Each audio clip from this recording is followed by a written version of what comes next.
চলছে Ghibli trend.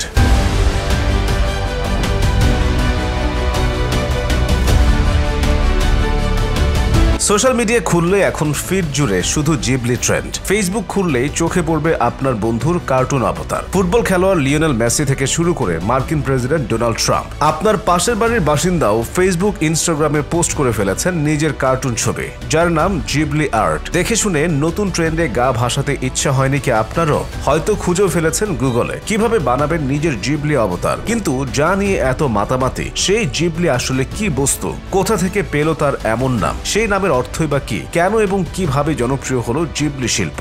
Ghibli আসলে একটি অ্যানিমেশন স্টুডিওর নাম, যার জন্ম হয় ১৯৮৫ সালে জাপানের টোকিওতে। কিন্তু যিনি প্রথম শুরু করেন এই ট্রেন্ড, তার নাম গ্র্যান্ট স্ল্যাটন। পেশায় সফটওয়্যার ইঞ্জিনিয়ার এই ব্যক্তি সিয়াটলে থাকেন তার স্ত্রী এবং এক পোষ্যের সঙ্গে। CNBC TV 18 এর রিপোর্ট অনুযায়ী গ্র্যান্ট প্রথম নেট দুনিয়ায় পোস্ট করেন তার জিবলি ইমেজ। উজ্জ্বল জল রং অথবা অ্যাক্রিলিক রং দিয়ে হাতে আঁকা হতো ওই স্টুডিওতে সমস্ত অ্যানিমেশন। খামখেয়ালি কল্পনায় আঁকা সেই সমস্ত ছবি থেকে ফুটে বের হতো অজানা সুখানুভূতি। সম্ভবত সেই বিষয়টি দর্শকদের মন টানে। জাপানের ওই অ্যানিমেশনের জনপ্রিয়তা জাপানের গণ্ডি পেরিয়ে পৌঁছয় অ্যানিমেশনের আন্তর্জাতিক দুনিয়ায়। ওয়াল্ট ডিজনি অংশীদারির প্রস্তাব দেয় জিবলি স্টুডিওকে। কার্টুন বিশ্বে ছড়িয়ে পড়ে জিবলি। জিবলি নামের নানা রকম অর্থ হয়, নানা দেশে এর ব্যবহারও রয়েছে। তবে জিবলি শব্দটির সবচেয়ে পুরনো উল্লেখ মেলে আরব দেশে। আরবি শব্দ জিবলি ব্যবহার করা হয় সাহারা মরুভূমির উত্তপ্ত এবং শুষ্ক হাওয়াকে বোঝানোর জন্য। জিবলি স্টুডিওর 3 প্রতিষ্ঠাতার প্রধান যিনি, সেই জাপানি অ্যানিমেশন শিল্পী এবং চলচ্চিত্রকার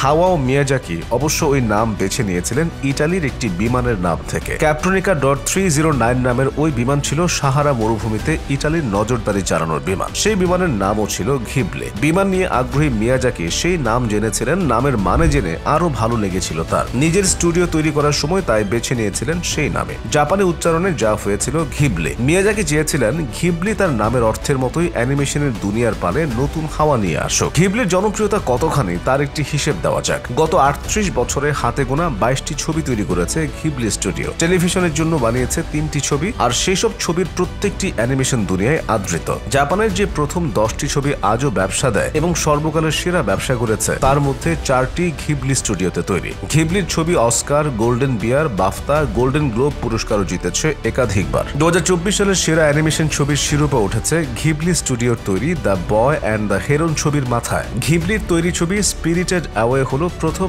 নন ইংলিশ অ্যানিমেশন ছবি যা মূল বিভাগে অস্কার জেতে। 2021 সালে ঘিবলির জনপ্রিয়তা দেখে টোকিওতে ঘিবলি মিউজিয়ামও তৈরি হয়। ঘিবলির দৌলতে মিয়াজাকি 2024 সালে এশিয়ার নোবেল প্রাইজ র্যামন ম্যাগসেসাই পুরস্কারও পান। সম্প্রতি ওপেন এআই এর চ্যাট জিপিটিতে ব্যবহারকারীরা দেখতে পান তারা তাদের ছবি ঘিবলি অ্যানিমেশনে বদলে নিতে পারছেন। বিষয়টি জানার পরই চ্যাট জিপিটির নতুন সুবিধাটি নিয়ে হইচই পড়ে যায়। ওপেন এআই এর সিইও স্যাম অল্টম্যান জানিয়েছেন, চ্যাট জিপিটির জনপ্রিয়তা বৃদ্ধি করতে নানা রকম ভাবনা চিন্তা করছিলেন তারা। সেই সময় ঘিবলি আর্টের কথা তাদের মাথায় আসে। ওই প্রযুক্তি প্রকাশ্যে আনার পরই চাহিদা তুঙ্গে ওঠে চ্যাট জিপিটির।